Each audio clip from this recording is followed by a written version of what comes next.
Hi, this is Dietra Kelsey, host of Sistah Talk televised live Saturdays at 2 p.m. on MNN1.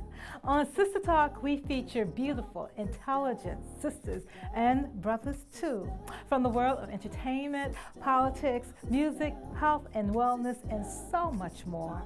Watch Sistah Talk televised live Saturdays at 2 p.m. on MNN1. Sistah Talk, we're more than just talk.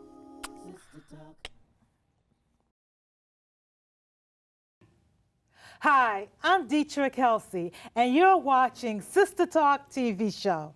Love Shouldn't Hurt. Love Shouldn't Hurt New York, Inc.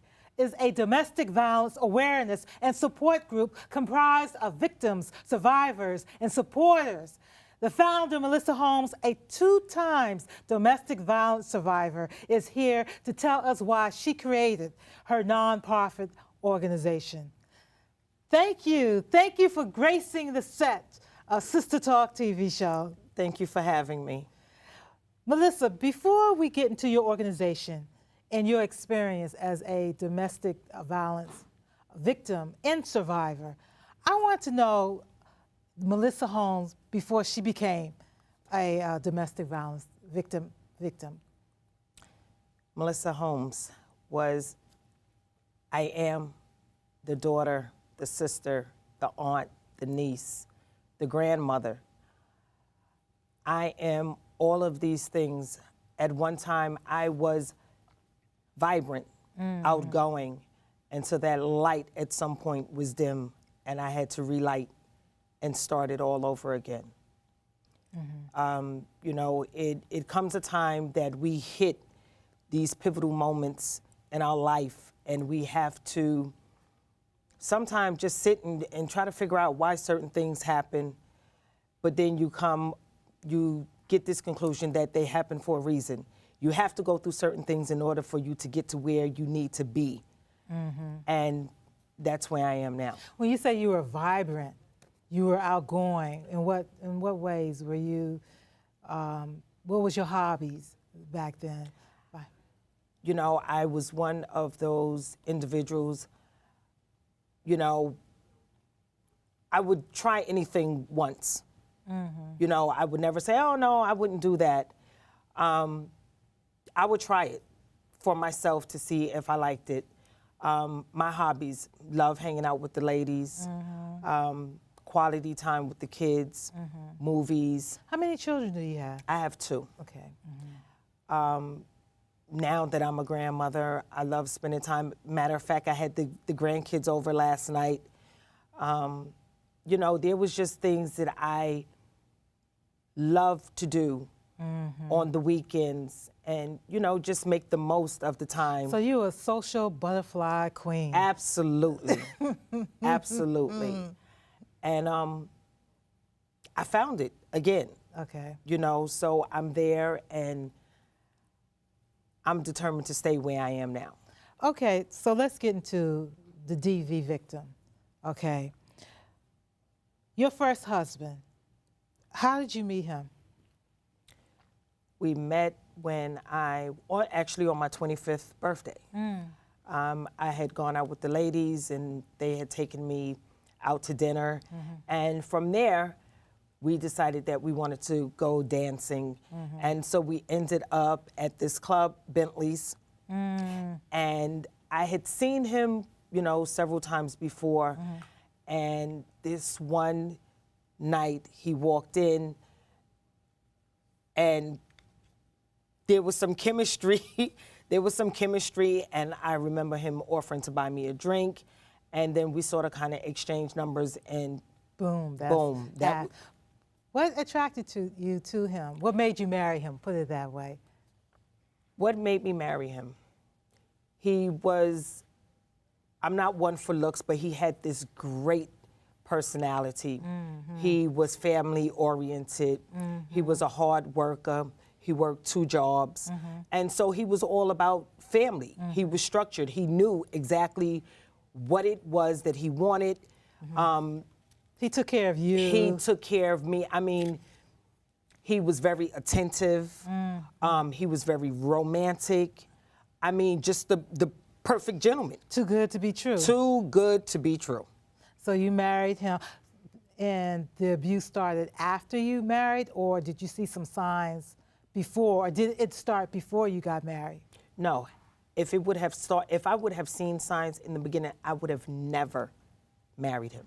Some women do, but that's another Yeah. story, but go ahead. But for myself, speaking for myself, had I seen signs in the beginning, I would have never married him. So this didn't start until after we had gotten married. And so I would say, like, we were still actually in our honeymoon period. It was like maybe 2 years, because we dated for 5.5 years before. That's what gets me.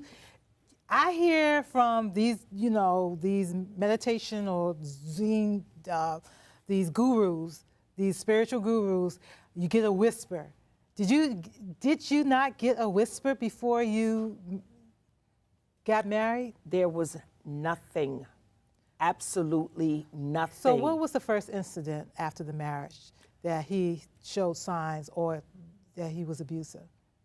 Well, not so much as showing signs that he was abusive, but the very first incident I can remember is we had gotten married and we had moved into the same apartment building as my mother, and that building had a fire. And the fire actually started directly across the hall from us on the 5th floor. So the woman that lived in that apartment had lit a candle, and she had 3 little girls, and the candle was by the curtain. So it sort of kind of, when she opened the door, backlashed across to our apartment. Long story short, our apartment ended up getting flooded. The fire department had to come in and break down the door and all of this stuff. So the apartment was absolutely flooded with water. And I remember my mom calling me at work and was saying that you need to leave work and what had happened. And I remember calling him at work saying there has been a fire in the apartment. Well, he was coming from Queens. I was in Lower Manhattan. And I remembered we sort of kind of reached the building at the same time. And we went into the building and there was just like water everywhere. The very first incident I can remember is when we walked into the apartment and he saw how destroyed the apartment was. We had like this chandelier fan, and he hit the bulbs out the chandelier. And I'm like, why would you do that? You are upset at something that had absolutely nothing to do with us. It's not like it could have been prevented, but that was the first time that I had ever Seen that type of... seen another side of him. And right then, now we're already married. That was the first time I've ever seen him that upset, that aggressive, that he would actually punch out the chandelier bulbs. And so when I said to him, like, I really think that that was uncalled for.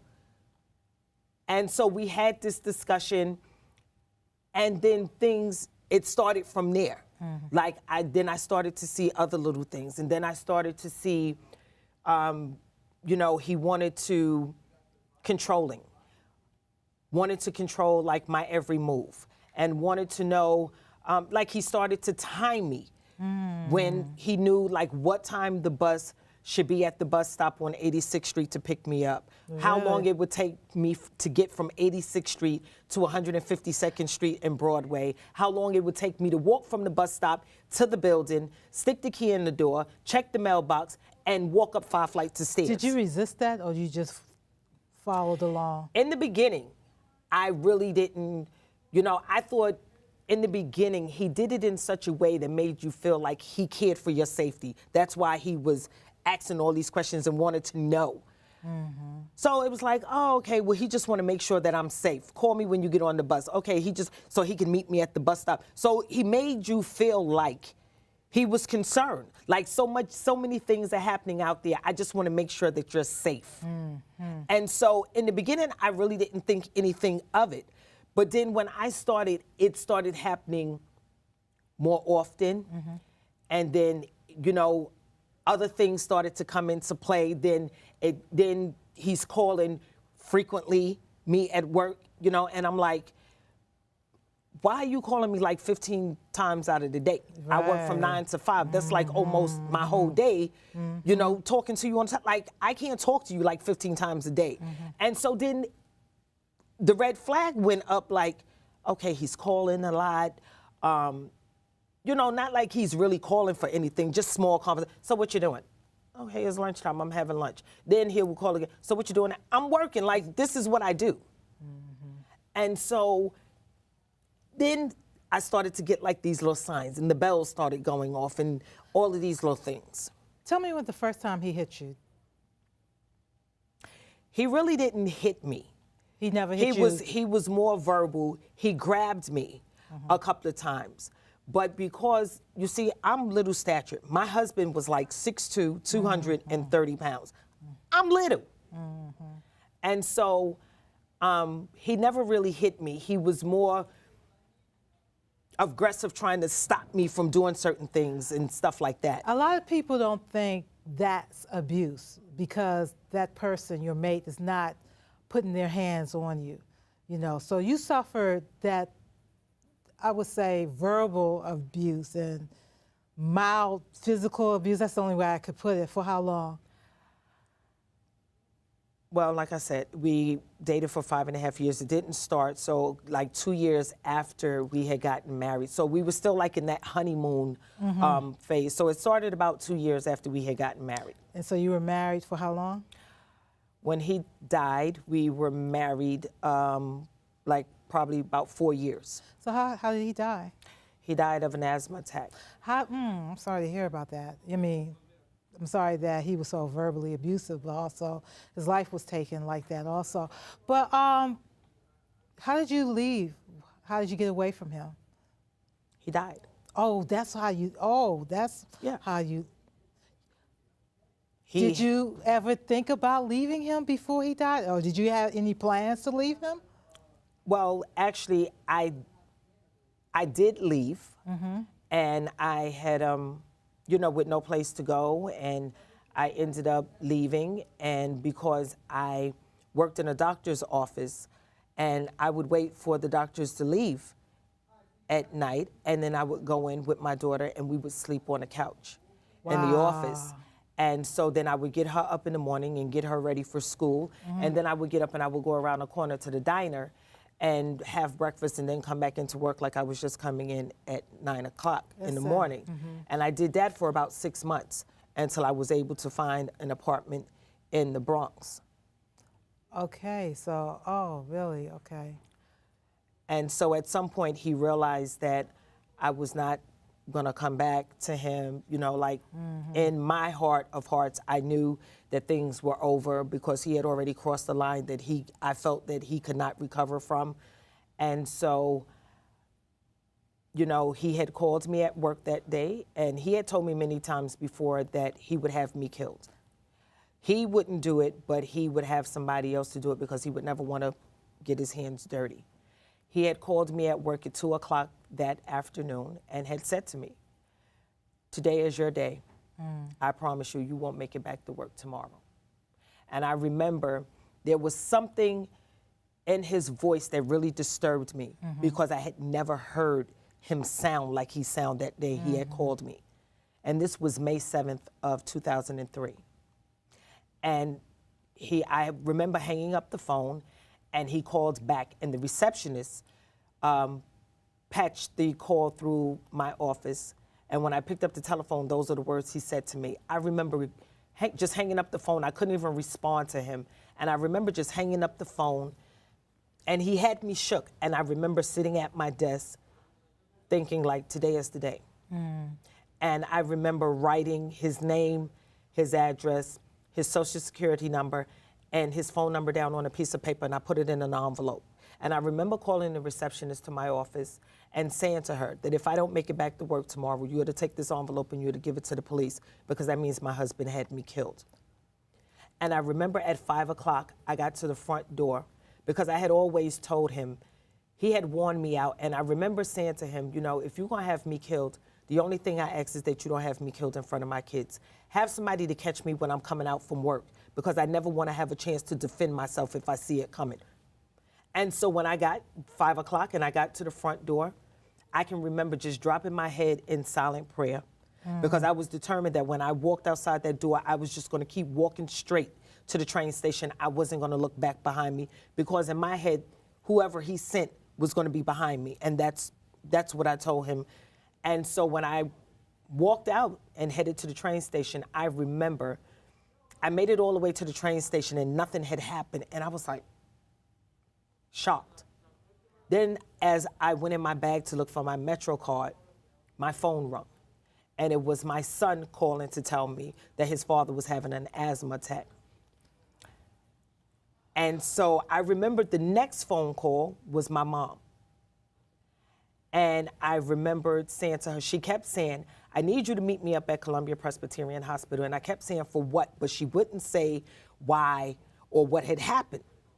Mind you, I hadn't seen my mother in about a year and a half after I had left because she had taken the side of a man that was married into the family. And I was going to ask you about that. Oh, I was going to ask you about that also. So you went to the hospital, and your story was so interesting that the time is running out. And now, but we're going to stay here. We're going to finish this. But go ahead. So you went to the hospital. I went to the hospital. When I finally got there, I was on my way on the train, headed to my daughter's school to pick her up from the after-school program. And then my phone rings again. And it's my mom, and she's like, oh, you on your way to the hospital? Are you on your way to the hospital? And so in my head, I'm like, why you keep calling me, wanting me to get to the hospital so bad? Like, what's going on? So she told you that your She husband... never said anything. She still hadn't said anything. And so once I got my daughter from school, I got in a cab and I went to the hospital. And so when I walked into the emergency room, that was the first time I had seen my mother and my oldest sister in about a year and a half since I had left. Soon as I walk in, before I got a chance to sit down, this woman comes from the back and she said, where's the Holmes party? And I said to her, right here. So she said, well, who are you? I said, I'm the wife. This is my daughter, my mother, and my sister. She said, I need you all to come with me to the back. So before we started walking, I said to her, you taking me back there to tell me my husband died? She says, I can't tell you anything. The doctor will come in and see you in a minute. So when we went to the back, I asked her, I already knew what it was. Can I use your house phone to call my job and let them know that I'm not coming into work this week? So she let me use the house phone, and when I used the house phone to call my job, when I walked back into the room, the doctor came in, and he was like, I'm so sorry to tell. I said, you don't need to say no more. Can I just see his body? Were you relieved? Yes. And that was the reason that I wanted to see the body. To make sure. To make sure, because I wanted to be absolutely sure I was not being punked. Because I just, in my head at that moment, I was saying to myself, this is just too good to be true. Whoa. This is absolutely too good to be true. Your second husband? We never married. Yeah, never married. After my husband died, I stayed. So what gets me, and the viewers out here, not so much gets me, well, I know people are wondering, you were in the first abusive marriage, then you get into a second abusive relationship. How did that happen? I ask myself that every day. Another one. I stayed single for 3 years, and that's when I decided that I was going to move to Baltimore. I needed a fresh start.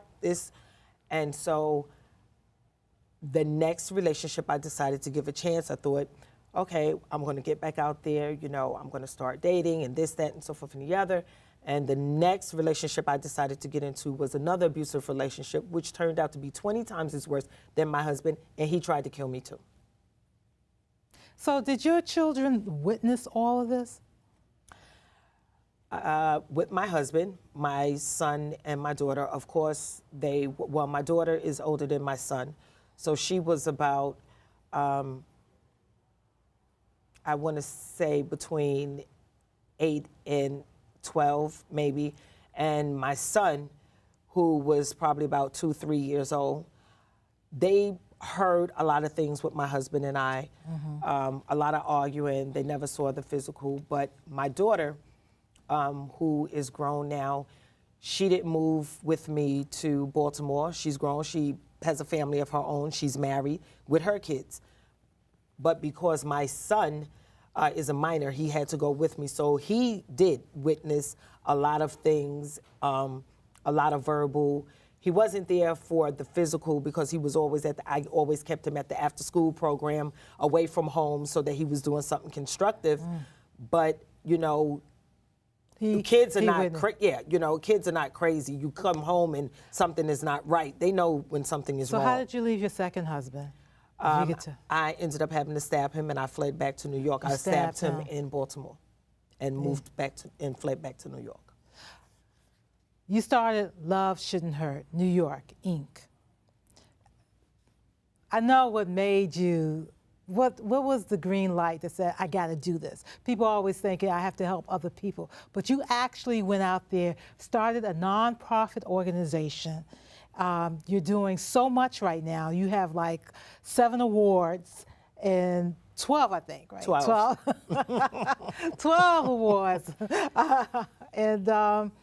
So what made you just go and do the physical work and do this and tell your story? Because people still live in shame after they leave an abusive relationship. Because I felt like after I moved back here to New York, I had gotten a second chance and I needed to do something. I knew that I wasn't the only person that was suffering in silence, that there were many others.